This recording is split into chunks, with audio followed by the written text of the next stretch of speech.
Hello, Clutter Warrior.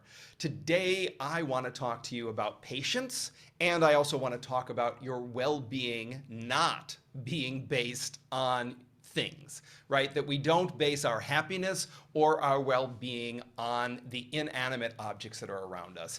And to illustrate this point, I'm going to share a story with you. Now, you might think that this is superfluous or inconsequential. I don't care. I think it is useful, and it's an example of how I practice patience and I develop patience in my own life. Because it doesn't really matter what the trigger or the opportunity for practicing patience is, right? Whether you're in a line at the grocery store, you're waiting to get gas for your car, you are waiting for a package to arrive from Amazon, or in my case, I'm waiting for a dresser that I bought. There's supply chain issues, all of the things, right? And I've been waiting for a dresser that I've had refinished here where I live in Florida. I've been waiting for it for months. I've given it to the guy to refinish it.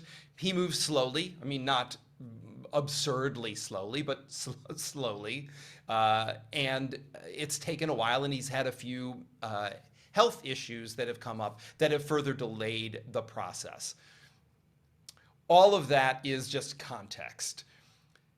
I have, as a result of not having the dresser, I have little stacks in my bedroom of my t-shirts and my underwear and my socks waiting to go into the dresser once the dresser arrives. I'm the most organized man in America. I would like to not have little stacks of t-shirts and socks and underwear. I'd like everything neat and tidily inserted into drawers and to be done with it, right? I'd like the lamp put back off the little table that it's on and put back up on top of the dresser. These are all, again, these are luxury problems, and they are also what's in front of me. Now, while I am waiting, and every day I can text the fellow, I can wait to hear from him. I can either be agitated about the fact that the dresser isn't here, or I can just create enough space around my desire for the dresser and the lack of the dresser to spend my time and put my attention someplace else on something that I can, in essence, actually affect change on or around. Because there's nothing I can do to speed up this process. So I can sit in suspended animation, become agitated, become irritable, and at the same time not use all of that energy to move something that I do have control over forward.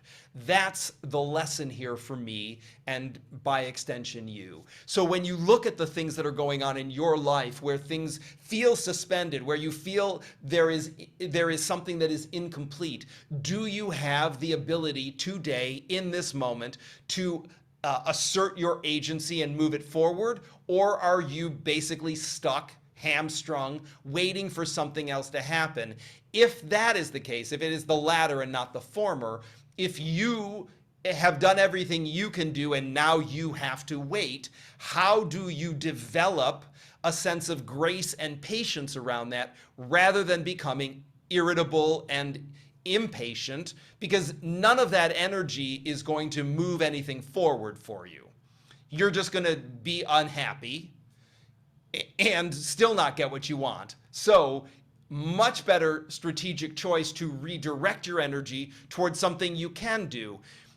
If you are used to having feelings and allowing them to inform your mood, it's understandable that this could be a bottleneck or a place where you get stuck, where you just sit and stew in the impatience.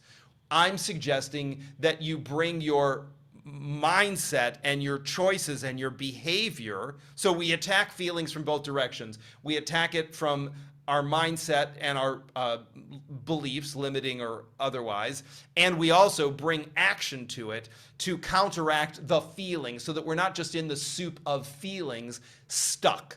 We want to do something, so we want to pick ourselves up, redirect that energy and put it someplace else, knowing that this other thing will resolve itself when it resolves itself. This is completely different from procrastination, and I hope that that is crystal clear. we don't ever want to be in a position where we are expecting the things in our lives to make us happy. I will be happy, I will be satisfied when the dresser arrives. I'm not unhappy waiting for the dresser. That is an important distinction.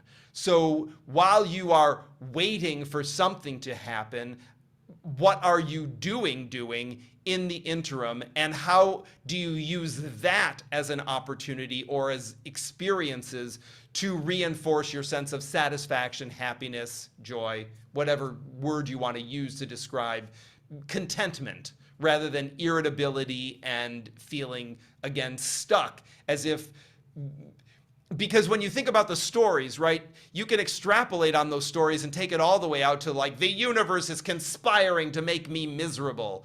The universe is not conspiring to make you miserable. There's a supply chain interruption. That's all it is. If we look at the 4 agreements, right, one of the agreements is take nothing personally. The universe isn't out to get you. The universe does not have an agenda to make your life miserable.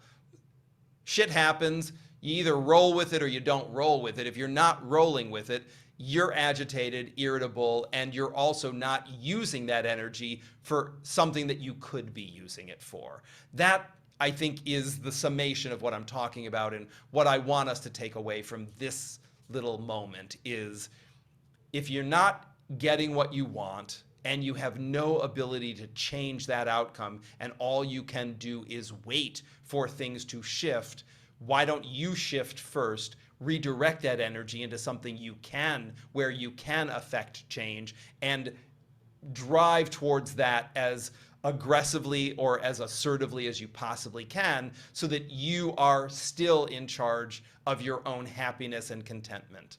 That's what I want to share with you today. Thanks for tuning in.